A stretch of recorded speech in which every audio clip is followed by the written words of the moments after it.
Você sabe por que eu gosto muito desse salmo, que o Paulinho musicou muito bem o refrão? Porque é o lema da minha ordenação sacerdotal. O Senhor jurou e não se arrependerá. Tu és sacerdote eternamente, segundo a ordem do rei Melquisedeque, que foi ordenado padre dia 31 de julho de 2011. Então, esse salmo é muito forte para mim, né? Porque fala dessa escolha de Deus. E é interessante, filho, filha, você aqui, você em casa, coloca um pouquinho mais de teclado aqui no meu retorno, por gentileza. Você aqui, você em casa, que a liturgia de hoje, ela está falando de duas vocações. Não sei se você prestou atenção. A carta aos Hebreus, na primeira leitura, está falando da vocação ao sacerdócio. E o autor da carta aos Hebreus, ele começa explicando que o sacerdote é um homem, como qualquer outro, tirado do meio do povo, preparado, né, separado por Deus, para depois ser colocado a serviço desse povo. Mas é claro que o sacerdote, ele não nasce, né, como diz o ditado, de chocadeira, né? Ele vem de uma família. Ele recebeu uma educação, ele recebeu uma formação. Isso não quer dizer que essa educação e essa formação foram perfeitas, mas ele vem de uma família. E depois o autor da carta aos Hebreus diz que ninguém pode atribuir a si mesmo essa honra, senão aquele que foi chamado por Deus. Ninguém pode dizer, olha, eu resolvi ser padre, viu, agora eu vou ser padre, que nem meu pai brinca. Quando eu estava no seminário, meu pai falava assim, você vai ser padre? Se fosse eu, já seria bispo de uma vez. Porque para ser, vamos ser de verdade. Eu falava, pai, você não sabe o que você está falando. Ser padre já é difícil, né, irmãos? Imagina os senhores bispos, tanta coisa na cabeça que não tem. Mas não é uma escolha, bote ali que ajudava Moisés, quando Moisés foi libertar o povo do Egito. E o Salmo também fala, né, falando desse sacerdócio único. Porque todo sacerdote no Antigo Testamento, ele tinha uma linhagem. Ele vinha de uma família de sacerdotes. Como o pai de João Batista, Zacarias, era de uma família de sacerdotes. Por isso ele era padre, ele era sacerdote na época, né? Sacerdote judeu. Só que o Salmo está dizendo que o Messias, ele imitaria a ordem do rei Melquisedeque. E o que tinha de diferente na ordem do rei Melquisedeque? Ele não tinha uma descendência sacerdotal, ele não tinha antepassados que eram sacerdotes e nem deixou uma descendência. Ele era um sacerdote único que apareceu do nada. Não veio de uma família de sacerdotes. Então, o Salmo está dizendo, o Messias, que é Jesus, ele não precisa ser de família da tribo de Levi, que era a tribo dos sacerdotes, né? Dos levitas, melhor dizendo, ali consagrados. Não, ele vai ser vir do céu e vai ser o sacerdote que vai ofertar um só sacrifício para sempre, que vai nos salvar dos nossos pecados. Porque no Antigo Testamento, o sacerdote ofertava sacrifícios pelo perdão dos pecados do povo, né? Era uma maneira de redimir os pecados do povo. Só que o sacerdote, disse aqui a primeira leitura, ele ofertava sacrifícios pelos seus pecados e pelos pecados do povo. Mas o Salmo está dizendo que o Messias, ele vai ser como Melquisedeque. Ele não vem de uma família sacerdotal, ele tem um sacerdócio único e ele oferta só um sacrifício. Jesus, ele é ao mesmo tempo o sacerdote, o altar e o cordeiro. Por quê? Porque ele é o sacerdote que oferta ao Pai a vítima, mas ao mesmo tempo ele é o cordeiro imolado no altar. E ao mesmo tempo ele é o altar onde o sacrifício acontece. Então o sacerdócio dele redimiu o mundo para sempre. Mas você viu que, não obstante a primeira leitura e o Salmo falarem do sacerdócio, a primeira leitura está falando do quê? Do noivo. E onde tem noivo? Em um casamento, né? Nunca foi na festa de casamento? Não, por que você está tímido aí? Você vai, come igual um boi lá, né? Fica postando aquelas fotos emagrecendo, assim, murchando a barriga, né? O pessoal se emperequeta para ir no casamento, depois tira 15 fotos, né? E coloca no status, eu estou assim na segunda de manhã. Vai ver a segunda de manhã como acorda o infeliz, né? O abençoado. Mas a gente gosta de se arrumar para os casamentos, né? Estar bem bonitos, bem apresentáveis. Mas o Evangelho está falando o quê? Os discípulos começaram, Jesus está falando do casamento, ele está falando do noivo, ele está falando das núpcias, né? Os discípulos começaram já, os discípulos de João Batista e os fariseus começaram com uma coisa que é muito comum nas famílias entre os irmãos: a comparação, né? Quem aqui tem irmão? Levanta a mão. Até rimou, né? Tenho duas, eu tenho irmã também. O que os discípulos de João Batista e os fariseus fizeram? Por que nós estamos jejuando e os discípulos de Jesus não? É que nem você chega na sua mãe quando você era mais novo e fala assim: por que eu lavei louça e minha irmã está assistindo televisão? Quem nunca fez isso? Atira a primeira pedra, né? Eu lá em casa as tarefas eram divididas, né? E às vezes ficava para eu lavar a louça. Olha, eu acho que pia, louça, isso não é uma criação de Deus, é do diabo, só pode. Não é de Deus. E louça, você lava um prato, aparece 6. É o demônio que fica atrás da porta sujando e colocando ali, só pode. E às vezes ficava para eu lavar a louça. E a pia da minha casa, eu já falei isso aqui em outras missas, era baixinha, gente, para mim pelo menos, né? Nossa, eu lavava a louça, a hora que acabava, minha mãe falava: volta ao normal. Eu falava: não consigo. Travava no modo louça, né? E às vezes eu ia brigar. Não, mas por que eu estou lavando louça? Se a Graziele só passou um pano feio, ruim lá na sala, já está todo sujo de novo, né? Por que eu tenho que vir fazer isso? Você acha que minha mãe era esperta, né? Pegava o grandão aqui e falava: vem ajudar, limpar em cima da geladeira, era só para mim também. Limpar em cima do armário, né? Por que eu estou fazendo isso e minha irmã está fazendo aquilo outro? Quem nunca viveu isso nas famílias, né? E os discípulos de João Batista e os fariseus estão igualzinho. Mas por que a gente está jejuando e ele não? Os discípulos de Jesus não estão jejuando, né? Aquela briguinha que acontece nas famílias. Aí Jesus, pacientemente, assim como a senhora, mãe, paciente, né? Nunca fala alto com as crianças. Um poço de paz, né? Sei, né? Calma. Esses dias eu fui na casa que a mãe tinha também 3 meninos novos. Jesus do céu. Ela não precisava de microfone, não. Ela vivia gritando, tadinha. E ainda não resolvia, né? Mas Jesus chegou pacientemente e falou: olha, eles não estão jejuando agora porque o noivo ainda está com eles. Vai chegar um momento no qual o noivo vai ser tirado, e aí eles vão jejuar, né? Eles vão viver a penitência maior. Mas como é que eles vão viver penitência se o noivo ainda está aqui com eles? Tanto que São João Batista, ele dizia que ele veio preparar, né, o caminho para o Messias, né, para aquele que ia consumar o matrimônio entre Deus e a humanidade. Você sabe que a carta aos Efésios ensina que o matrimônio é uma prefiguração daquilo que a gente vai viver no céu, onde a minha alma vai se casar com Deus para sempre, né? O matrimônio espiritual, né? A alma esposa. E Jesus está dizendo: olha só, agora não é hora disso, mas vai chegar um momento que vocês vão precisar jejuar. E eu quero dizer para você, esse momento chegou, porque o noivo já foi tirado de nós, no sentido carnal, né? Jesus não está aqui. Então é tempo de jejuar, é tempo de se penitenciar. E olha, e quando eu falo de jejum, tem gente que é de coisa muito abstrata, né? Leva isso para algo muito abstrato. Eu jejuo dos sentimentos, eu jejuo das emoções, eu jejuo do olhar. Algumas abstinências assim são importantes, mas jejum significa abstinência de comida. De comida. E se nós soubéssemos os frutos espirituais do jejum, nós jejuaríamos mais. Nós jejuaríamos mais. Você sabia que a igreja nos ensina, no Código de Direito Canônico, que é o Código de Lei das Igrejas, o Cânon 1250, ensina que toda sexta-feira é um dia penitencial, e que seria muito bom nós jejuarmos na sexta-feira. É importantíssimo. O Código de Direito Canônico ainda ensina, no Cânon 1252, que todo cristão católico de 18 a 60 anos deve jejuar.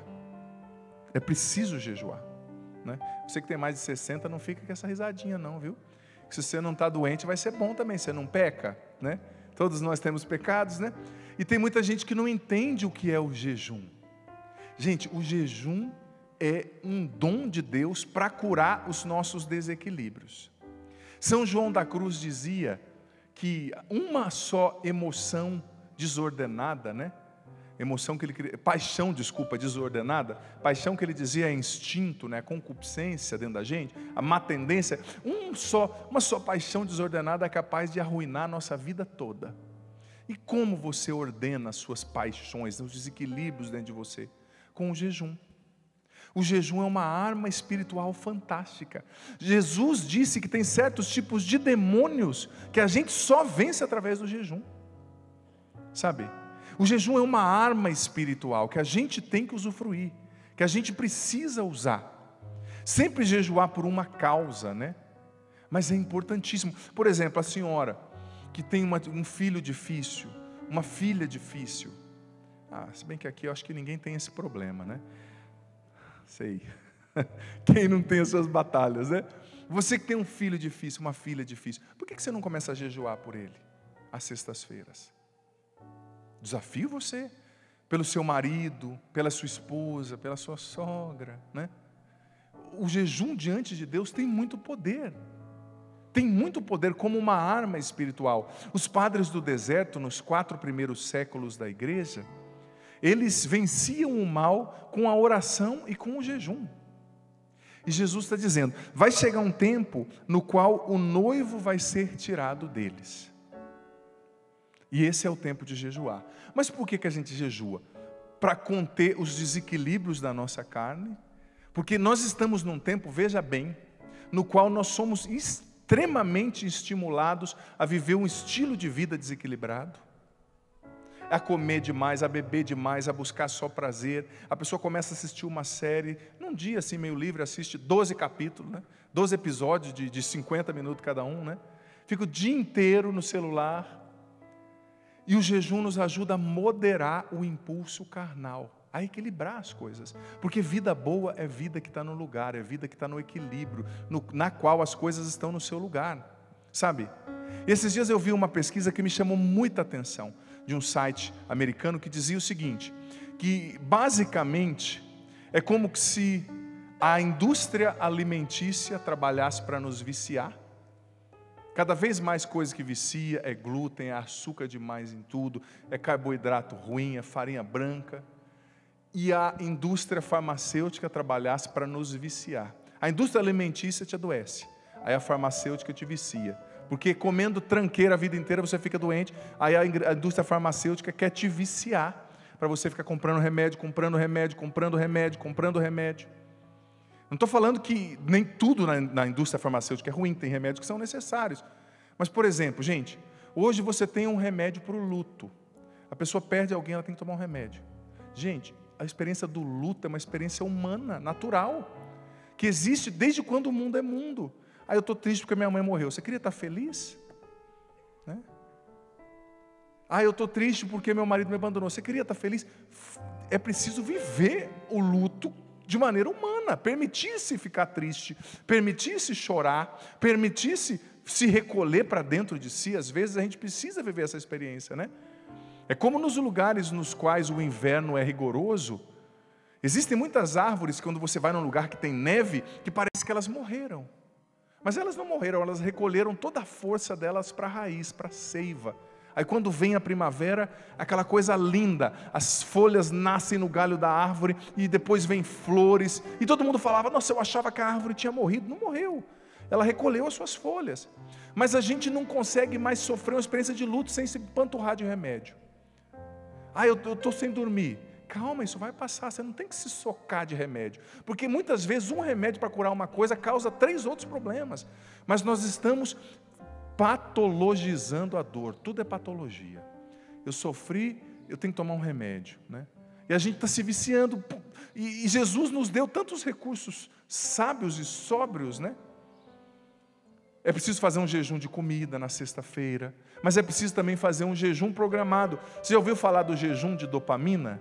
Eu escrevi no meu livro novo que eu lancei agora no Osana Brasil, o livro A Libertação da Mente Ansiosa. Não vou falar muito sobre esse livro, porque aqui ninguém também tem esse problema, né? Nem aqui, nem em casa, de ansiedade, na mente, essas coisas, né? Não sei se eu entro nesse assunto, mas eu escrevi nesse livro um capítulo inteiro dedicado ao jejum de dopamina. Não sei se você já ouviu falar. É fantástico. Tem um psiquiatra americano chamado Cameron Sepha, que ele desenvolveu muito tempo pesquisas com pessoas. E ele trabalhava ali na Califórnia, perto do Vale do Silício, onde estava a sede das grandes, da Apple, dessas redes sociais todas, né? E o que ele percebeu? Que as pessoas o cérebro das pessoas estavam tão viciado no estímulo da tela, do celular, do WhatsApp, do Instagram, que as pessoas estavam sendo profundamente afetadas no sono, no descanso e no relaxamento. Ou seja, elas dormiam 12 horas, mas a qualidade do sono era como se fosse de 4 horas. Dormiam 10 horas, mas a qualidade do sono era como se fosse de 4 horas e meia. Porque é muito estímulo e o cérebro não conseguia processar. E ele começou, antes de escrever sobre isso, experimentar com os pacientes, né? E depois de um tempo ele escreveu a teoria do jejum de dopamina. Por quê? Porque o estímulo que o seu cérebro recebe quando você está vendo uma série, quando você está comendo muita tranqueira, muito fast food, né? Sanduíche aí da vida, quando você está vendo muito celular, ele gera uma descarga de dopamina rápida no seu cérebro, que é o hormônio que causa ali um prazer, né? Uma saciedade, que é semelhante ao estímulo da droga. É rápido, te dá um prazer e você quer mais. Rápido, te dá um prazer e você quer mais. É parecido com o estímulo da droga. E ele foi entendendo que para o cérebro das pessoas viverem, funcionar bem, as pessoas precisavam em cada dia fazer um jejum programado desse estímulo da dopamina, desse hormônio que vem pelo celular, que vem pela tela, que vem pelo WhatsApp, que vem pelas séries. E o que ele propôs? Para o seu cérebro funcionar bem, você tem que ficar todo dia, no mínimo de 1h30 a 2 horas, sem celular, sem tela. Você com você e sua cabeça. As pessoas não toleram mais isso hoje. A pessoa vai escovar o dente, ela tem que ligar um vídeo. Vídeo explicando por que dinossauro não usava tênis, né?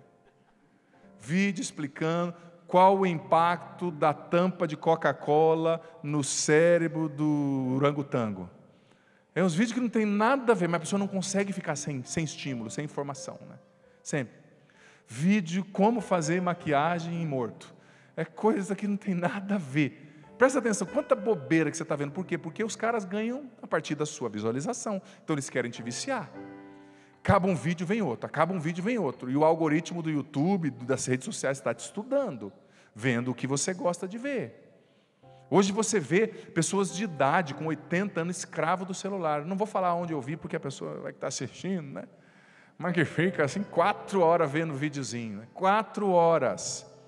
Então o Dr. Cameron Sepha explicava que você precisa ficar 2 horas no dia, sem celular. Hoje mesmo, eu tinha que preparar essa homilia. Eu almocei e falei, almocei 12:30 e pouco, comi igual um padre, como diz o ditado, bem, e rezei antes. E eu fiquei de 12:30 até 2, sem olhar no celular. Falei, tudo que eu precisava responder nessa manhã, eu respondi. Mas o dedo coçava. Segura aqui. Com uma mão eu segurava a outra. A hora que coloquei o despertador, a hora que deu 2 horas também, eu fui correndo para ver, né? Se tinha chegado alguma coisa. Mas presta atenção, fica para você ver. É como se sua cabeça estivesse te pedindo, é um estímulo quase que viciante. Eu já fiz o meu jejum de dopamina hoje, eu sei que eu preciso. Então ele dizia que você precisa dormir bem, você tem que ficar 2 horas no dia, de 1h30 a 2 horas, sem ver televisão, sem ficar na internet, porque senão é como se você deitasse e a sua cabeça continuasse. Você já fez a experiência de andar de bicicleta? Quem aqui já andou de bicicleta? Levanta a mão. Que bom, né? Eu também gosto. Às vezes você está pedalando muito rápido, aí chega na descida, você para de pedalar, se você tirar os pés do pedal e abrir as pernas assim, o pedal continua. Não é verdade? Tem gente que deita, a cabeça está assim. Tirou o pé do pedal, mas sabe por quê? Porque está com esse estímulo excessivo. Então, 2 horas sem é o jejum de dopamina. E ele dizia também que na semana você tem que ficar 1 dia sem, ou domingo ou sábado, sem ver celular. Claro, só vai lá ver a homilia, né? Você tem que ouvir a palavra de Deus, depois desliga esse negócio. Ou vai à missa, melhor ainda, a paróquia, né? Mas ele dizia que 1 vez por semana você tem que ficar sem estímulo da luz azul, sem estímulo do celular, sem estímulo do WhatsApp. Você tem que desconectar sua mente. De cada 6 meses, 3 dias, um final de semana assim, com sexta, sábado e domingo, sem estímulo nenhum. E em cada 1 ano, uma semana inteira, 7 dias. Ele dizia, se você puder nas suas férias ir para o meio do mato, onde não tem nem sinal de celular para você não correr o risco, faça. Porque senão o teu cérebro não para e você não descansa. Presta atenção nas nossas crianças de hoje. Eu dizia isso há poucos dias aqui. As crianças precisam de cada vez mais estímulo para sentir cada vez menos prazer e cada vez menos alegria. Antigamente você dava para a criança qualquer coisa. Eu já falei aqui esse tempo atrás do peão, né? Você dava para a criança um peão, né? Os mais novos não sabem, obviamente, o que isso quer dizer. O tio explica, né? Era um negócio de madeira que rodava com um preguinho na ponta, muito saudável assim, para dar para crianças brincarem uma com a outra, né? Até uma jogar no olho da outra, na cabeça, né? Mas a geração do tio era assim, tá? Era ases indomáveis, né? A gente não tinha medo, não tinha preguiça. Mas você dava um peão para a criança ficava o dia inteiro. Você dava um brinquedinho para a criança ficava o dia inteiro. E quando não tinha brinquedo, ela pegava umas pedrinhas, cavava um buraco no chão e ficava ali. Eu sou dessa geração. Agora, uma criança de hoje, ela não consegue ficar meia hora sem nada. Eu tenho que parar e colocar o filminho para o meu filho, senão ele fica doido. Como é que as outras gerações sobreviveram sem enlouquecer, sem ter filminho? As gerações antes da do teu filho. Não, eu tenho que ter atividade para o menino. Não, tem que sair, tem que ir no zoológico, tem que ir no parque, tem que ir no museu, tem que ir no cinema. Porque se deixar ele entediado, nossa, ele quebra a casa. O tédio é necessário para a formação do cérebro da pessoa, para desenvolver a autoestima, o caráter. Porque senão depois fica essas crianças que é assim. Chega no restaurante, ao invés do pai falar, senta ali, filho. Aonde você quer sentar? Parece uma frase agradável, né? Mas você está dando o controle totalmente para a criança. Tem família que o pai e a mãe têm 40, 50 anos e quem manda é uma criança de 4. Uma criança de 3. Só faz o que ela quer, só come o que quer, só vai para a cama a hora que quer. Depois, a hora que vai para a escola e o professor tem que dizer não, ela voa no professor, quer bater. Quer brigar, quer jogar as coisas. Por quê? Porque não conhece limite. Não conhece a palavra limite. Sabe? Então as crianças estão viciadas, elas nascem nessa geração de estímulo, de prazer, de joguinho, de muita luz. E diga-se de passagem que o entretenimento, ele tem uma função fantástica na vida da gente. Quando você está cansado, estressado, você vai lá ver uma série, um desenho, uma coisa, nossa, te distrai, né? Eu gosto muito de ver música, de ouvir música, de ver clipes musicais. Como te distrai, né? Só que é preciso fazer com equilíbrio. Só que as nossas crianças, elas não têm equilíbrio por natureza. Quem tem que dar equilíbrio para a criança é pai e mãe. Quem que é o adulto no negócio? A criança, o que você der, ela vai consumir. Ela é sem muros, infelizmente. E a indústria sabe muito bem disso. Então nós vemos crianças que não sabem lidar com o tédio, não sabem esperar. E ficam nervosas e quebram tudo e tem que dar. Antigamente meu pai me dava um peão, eu estava feliz. Hoje você tem que dar um iPhone para o seu filho que custa R$4.000. Ou um celular de R$2.000. Porque ele precisa. Será que precisa mesmo? É muito mais fácil, né? Entrega o celular e você fica em paz.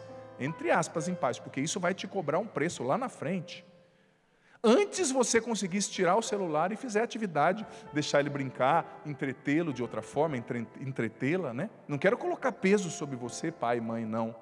Mas eu sou padre, na missa das famílias, é um selvagem, indomável. Uma criança que cresce fazendo só o que quer, vai tender a ser um péssimo esposo, um péssimo profissional, um péssimo pai, sabe?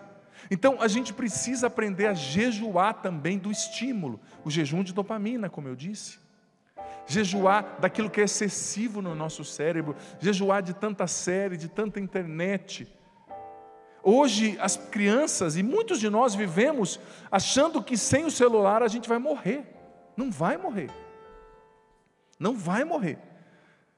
A gente precisa aprender a usar o instrumental do jejum para alcançar esse equilíbrio, gente. O jejum de comida, que é importante, como eu disse, é algo muito importante, mas também o jejum dos estímulos, o jejum da conexão, o jejum da fofoca, né? Da língua. Às vezes a gente está falando mais que a boca, né? É preciso usar de maneira inteligente, porque o que é o jejum? É você dizer não a você mesmo. Eu lembro os dias que eu estou fazendo jejum, meu corpo está me pedindo, me dá comida. E eu digo para ele, agora não. Quem manda em você sou eu. Me dá isso, agora não. Ou seja, é uma palavra que as pessoas não estão acostumadas mais a ouvir, não. A criança que cresce sem ouvir não, o que acontece? Aí quando a namorada dá um não, bate na namorada, ou quer se matar, ou surta, quebra tudo. A gente precisa aprender a dizer não para a gente mesmo, com os jejuns de dopamina, com o jejum da igreja, com o jejum da comida. E precisamos aprender também a educar as nossas crianças. Ai, padre, ele não obedece. Como é que as gerações antigas obedeciam? Eu vejo que o maior desafio da humanidade é o equilíbrio. Algumas gerações passadas, nós educamos crianças com problemas de autoestima, que se tornaram adultos inseguros. Por quê? Porque a criança não pode nada, não fala nada em casa, é sempre a última. Tudo bem, está errado. Só que agora nós estamos educando crianças como se eles fossem o centro do universo. Não seria mais fácil chegar no equilíbrio, no meio disso, né? Tem que ir para 8, 80. Há 80 anos atrás, o mundo matou mais de 20 milhões de pessoas quase com as guerras. E agora, hoje, se você olhar feio para um cachorro, você é preso. Mas não era melhor chegar num equilíbrio, né? Por que tem que ir do 8 a 80 de uma vez assim? Na educação dos filhos também tem que ser assim. Não tem que destruir a autoestima da criança, né? Você não vale nada, você não é nada, é só pancada. Mas também não tem que tratar como se a criança fosse o único rei e centro do universo. Só a vontade dela que importa. Tudo gira em torno da criança. Cuidado, isso vai cobrar caro. Isso vai se tornar um filho, um adulto insuportável, indomável lá na frente. Enfim, tem alguns elementos aí para a gente refletir, né? Olha para quem está do seu lado e diga assim: entendeu? Pergunta para essa pessoa: qual passo você vai dar a partir dessa homilia? Porque não adianta você sair daqui, é muito bonito, mas vai jejuar? Vamos ver. Aí, vamos ver é laço, é rolo. Não, padre, eu vou decidir a jejuar.